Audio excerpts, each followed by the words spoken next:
What's up, PLO Order? Another video. This time about bluffing rivers out of position, how to make good bluffs on the river, how to make bad bluffs on the river. Not too strategy heavy. I got a few examples and we're going to discuss the basic principles of good bluffs, bad bluffs, and so on. So let's get started. Bluffing is always about fold equity. And if you can define your opponent's range, and then you can define what portion of the range he's folding, what portion he's calling, and with our bluff, what part of his range we're targeting. Because when we bluff, we want the opponent to fold a better hand. Then you can estimate your fold equity. And then you compare that to the odds you get, and the answer is yes or no. So to make good bluffs, first you need to understand the math. If I bet half a pot on the river as a bluff, how often opponent needs to fold a better hand? Not how much we have fold equity overall. Because if opponent folds a worse hand, then the bluff didn't achieve anything. We would have won the pot anyway. Unless he's bluffing, of course. But if we have total air, how often opponent folds a better hand?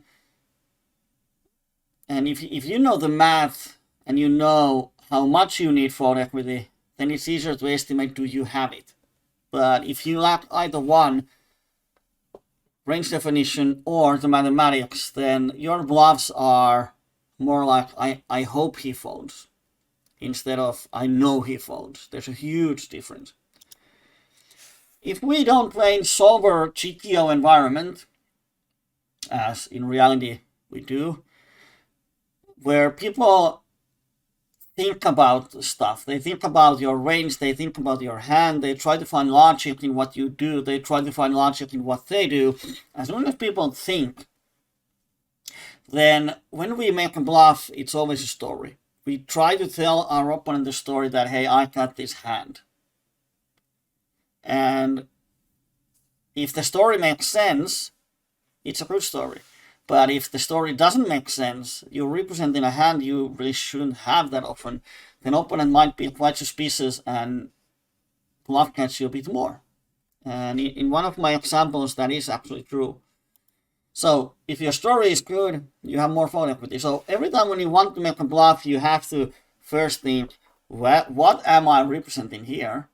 And how likely it is that I actually have that hand. And then you can find good spots to bluff. Let's go through a few hands. I'm going to show you 3 hands.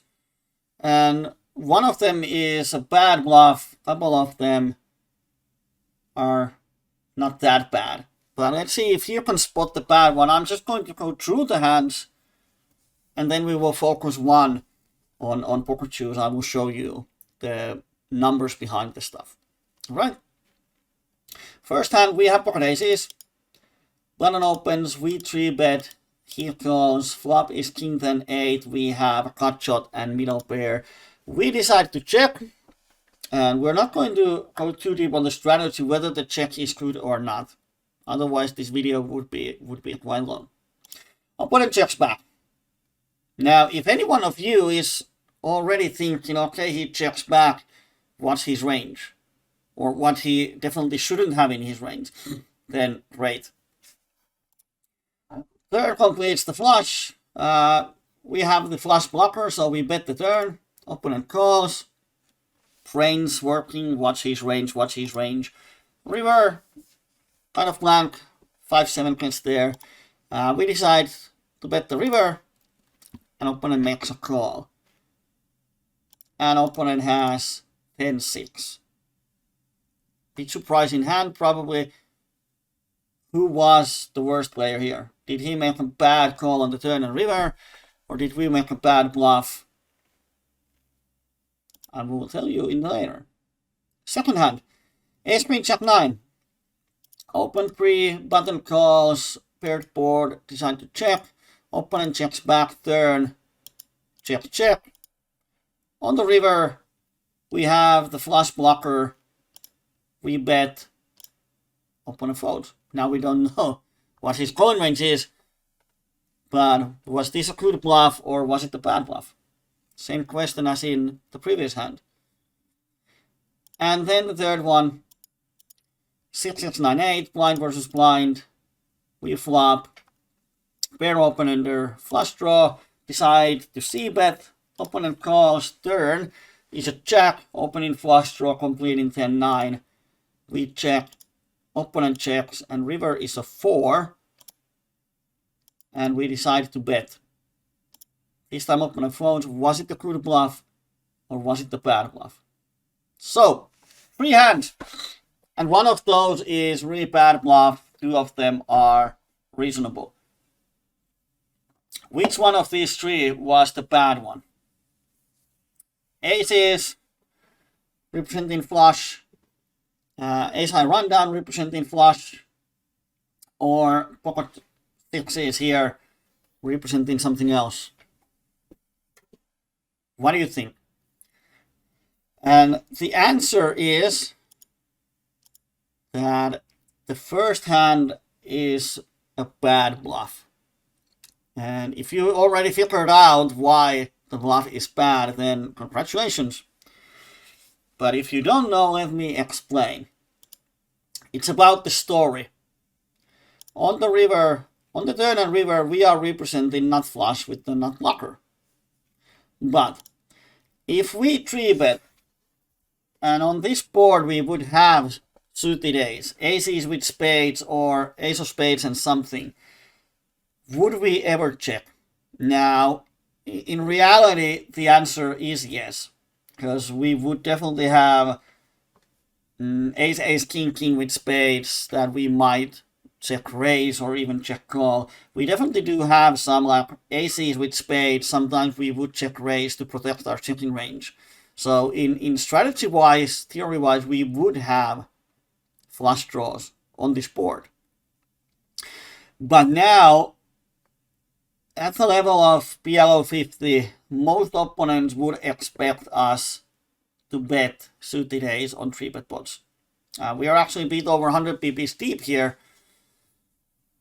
But I get why opponent makes the call. I think it's somewhat loose call down, but the concept here is when we bet the turn and we bet the river, we are very polarized.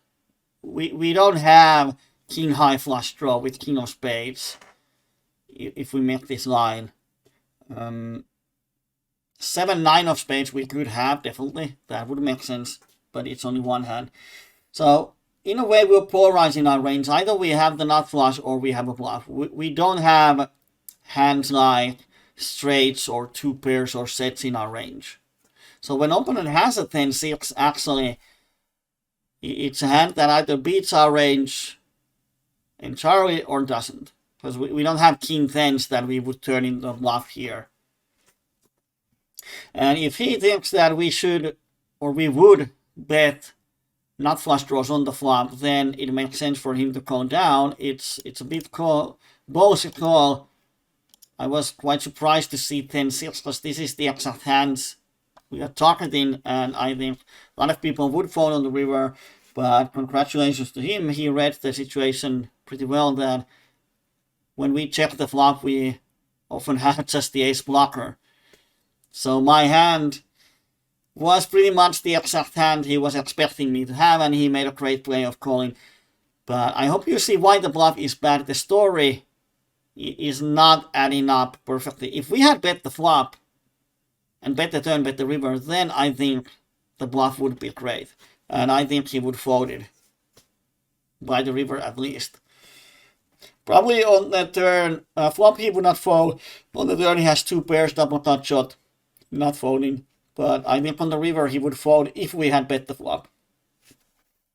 So here is the problem. Of course, if we bet the flop, we run out of stacks by the river. Unless we have to size down, which is a bit suspicious. But story is not that great. On the second hand, same thing. We have the ace blocker. We represent the flush. Why this bluff is not horrible? Flop, check, turn, check, check. And river we bet. Now the question is, how is this situation different? And here's the thing. First, it's single raise pot. And if we had naked flush draw here, it's definitely in our checking range. It's not the hand we necessarily want to bet here. For some opponents, it's definitely a good play, but our story makes more sense here. We could have just a flush draw, or we definitely could have even 8-8 or clutch. But when we check the turn, now we don't have full houses. We don't have trips. But we could definitely have the same hand with ace-9 of spades. And then river, we complete the flush, we bet. Now, for opponent to call here, let's say he has, if he has the flush, he's never folding. If he has hand like king 10, then it probably is very close. But even with king 10, it's not super easy to call. If he has tried king like king 7, 5-4, to call the river is a bit, I wouldn't say optimistic, but it's definitely hands that he should fold. If he has just a 10, probably folds. If he has 8, he folds. And we have ace high, so if he folds pocket 3s, he's folding the best hand. So what we are targeting here is his weak made hands of pocket pairs. Pocket 6s, pocket 7s. Kind of hands he would definitely fold.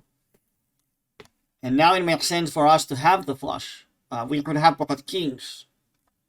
So there's definitely hands that could be strong enough to value bet. And when we have ace high, if he folds any pocket pair or 8 or 10, it's good for us. It's a good bluff. If we had tri-pocket aces, there wouldn't be a reason to bet, because then he only calls with better hands and folds all the worse hands. And then the last one, 6s. Bet the flop. He calls, third goes check, check, river we bet. Basically what we are representing here is the 5-6 that we have good blockers too. And the question is, if we represent 5-6, would we value bet 5-6 here on the river? And I hope everyone answers yes, because 5-6 are almost always the best hand on the river. And I'm going to explain to you why. We open PokerJuice Cloud. Just a second.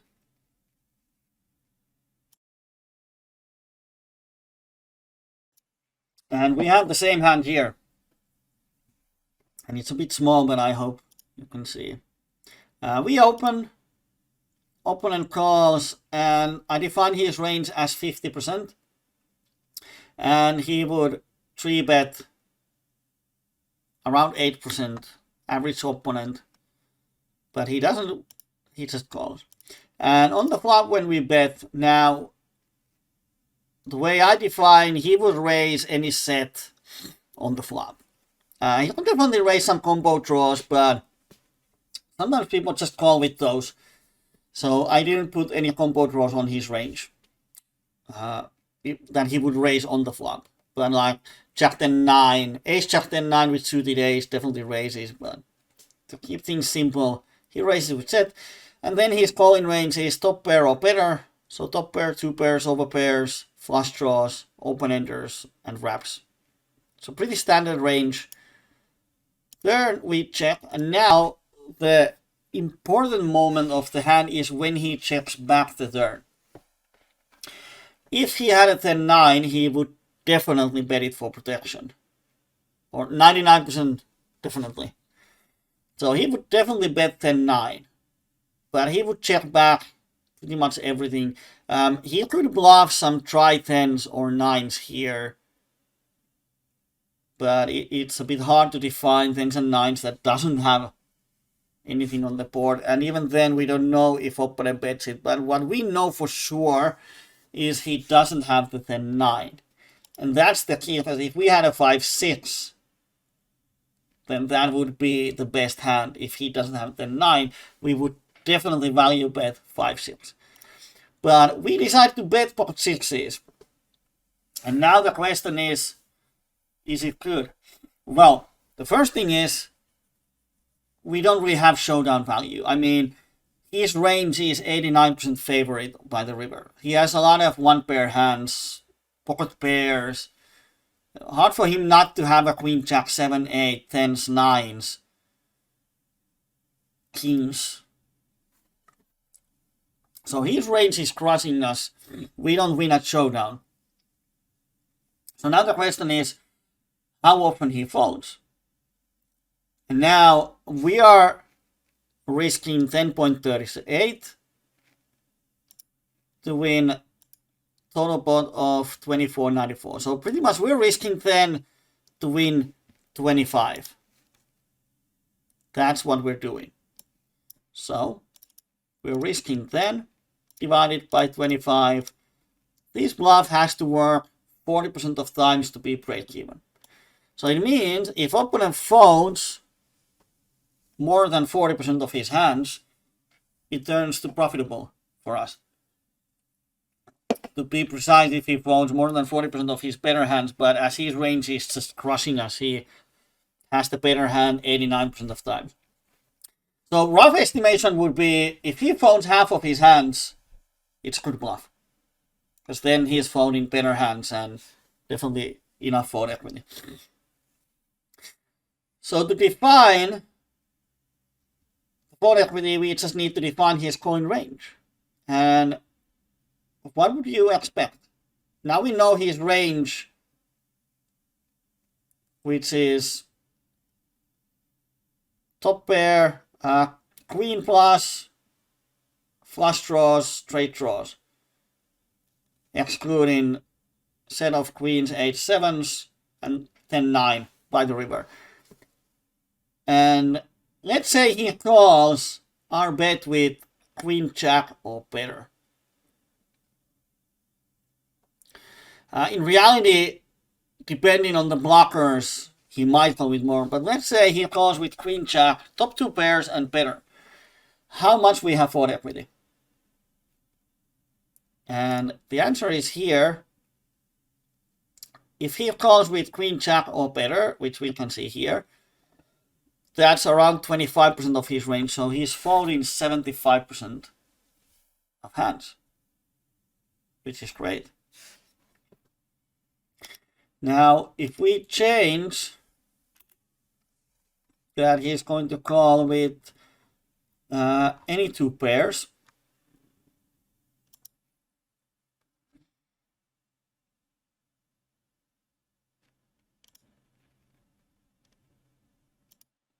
then he's going to call 55% of times, which becomes break even-ish. Might even be minus EV, but we're very close. So we can see that the borderline and the threshold here is whether he calls with all 2 pairs or just top 2 pairs. So if he folds some of his weaker 2 pairs, then the bluff is definitely good. Like 7 8, 7 4 type of hands. Queen 4, queen 7, who knows, jack 7. So the bluff is reasonable because we would have 5 6 in our range. We could have 4 5 6, 5 6 9 type of hands that we bet the flop, especially with flush draw. I mean, we could easily have here 9 8 6 5, and what the fuck, you go away. So this bluff is reasonable, and I hope you see the difference. Why the pocket aces in 3-bet pot was not a good bluff.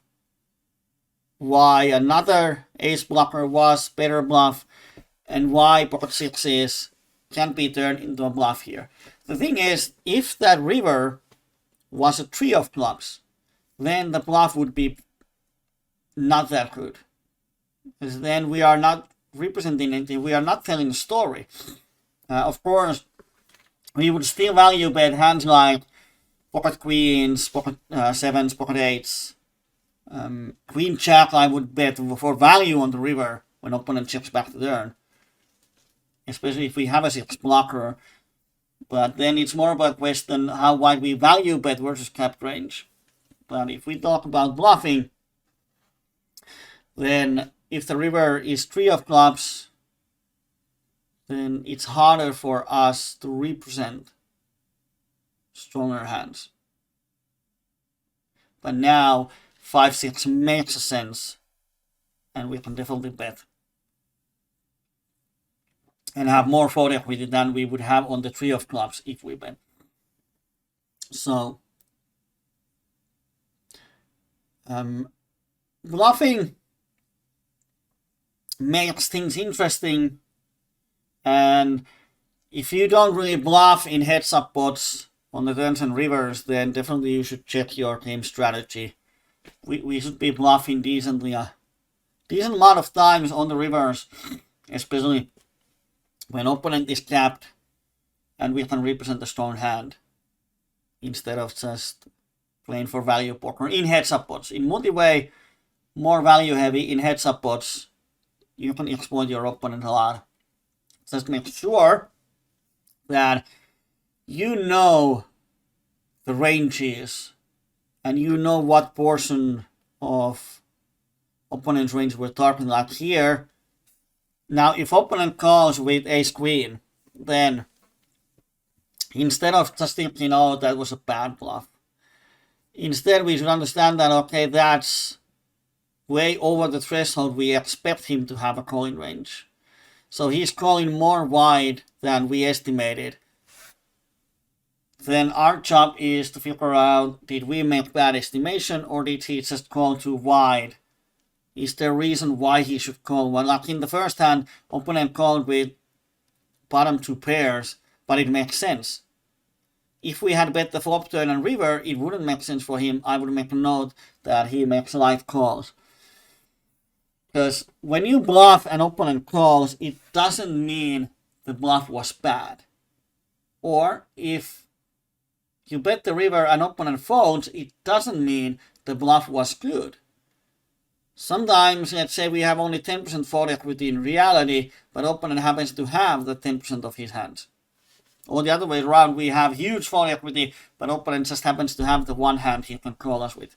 So the results doesn't say whether the bluff was good or not.